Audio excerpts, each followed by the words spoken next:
Bonjour à tous, donc aujourd'hui nous allons voir comment choisir un filtre hydraulique. Donc tout d'abord, vous pouvez vous abonner à la chaîne YouTube, ce qui vous permettra de suivre les prochaines vidéos. Et vous pouvez retrouver ce cours en version écrite, vous trouverez le lien sous la vidéo. Alors il faut savoir que 80% des pannes hydrauliques sont dues à la pollution. Donc pour tenter de piéger cette pollution, on va installer des filtres un petit peu partout sur le circuit. Alors tout d'abord, on va retrouver des crépines d'aspiration. Donc ces crépines d'aspiration vont être peu efficaces, une filtration peu efficace, pour éviter d'engendrer des problèmes de cavitation au niveau de la pompe. Il ne faut pas empêcher l'huile de rentrer dans la pompe. Donc là, on va être aux alentours de 150 microns. Filtration qui est difficile pour la maintenance car le filtre est logé dans le réservoir. Donc la crépine d'aspiration peut ressembler à cette photo-là. Donc on voit que c'est quand même du grillage. Alors il faut savoir que la pollution la plus critique en hydraulique, c'est la pollution la plus fine, celle qui va être invisible à l'œil nu. Ensuite, une filtration qui va être rapport qualité-prix très intéressante, ça va être la filtration sur le retour. Alors le filtre retour n'est pas calibré en fonction du débit de la pompe, mais est calibré en fonction du débit de retour. Donc il faut tenir compte des volumes de retour des vérins. Donc c'est un filtre qui peut être relativement volumineux et on va filtrer aux alentours de 10 à 25 microns. Il doit être muni d'un clapet de bipasse. Alors le clapet de bipasse, ici, généralement le ressort il vaut entre 1 et 2 bars. Il est prévu de s'ouvrir lorsque, par exemple, l'huile est fraîche, plus épaisse. Et au démarrage à froid, l'huile n'est pas forcément filtrée et une partie de l'huile peut retourner au réservoir par le clapet de bipasse. Ça évite d'avoir des pressions sur le retour trop importantes. Donc le filtre retour peut ressembler à celui-ci, et puis ici on a un indicateur de colmatage qui peut être électrique. Ensuite, une filtration pour descendre en dessous de 10 microns, pour avoir une filtration plus fine que sur les filtres retour, on va avoir une filtration sur la pression ou sur le refoulement.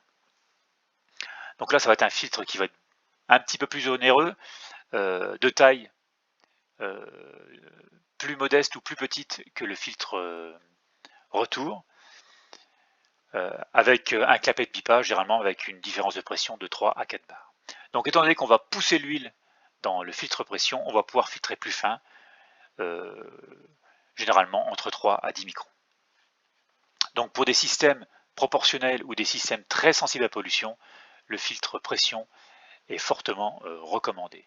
Donc le filtre pression, en voici un par exemple. Donc vous démontez la cartouche et à l'intérieur vous avez l'élément filtrant. Une filtration à ne pas oublier, c'est le filtre à air, qui lui doit s'adapter à la filtration la plus fine. Donc généralement, il est calibré entre 3 à 10 microns, ce qui permet de filtrer l'air qui rentre dans le réservoir.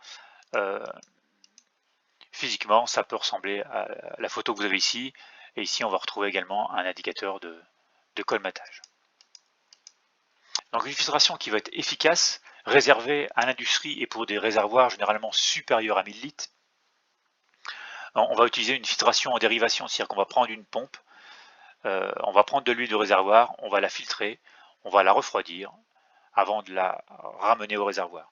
Donc en faisant circuler l'huile, on arrive à avoir une dépollution qui est correcte, qui est meilleure. On peut également filtrer aussi sur les drainages. Si on a des moteurs à piston radio, l'expérience montre qu'ils génèrent un petit peu de pollution. Donc on peut trouver également des filtres sur les drainages moteurs. Alors quand on parle de pollution, la pollution la plus critique, c'est celle qui n'est pas visible à l'œil nu. On a parlé de 10 à 25 microns pour les filtres retour, de 3 à 15 microns pour les filtres pression. Le micron, c'est gros comment?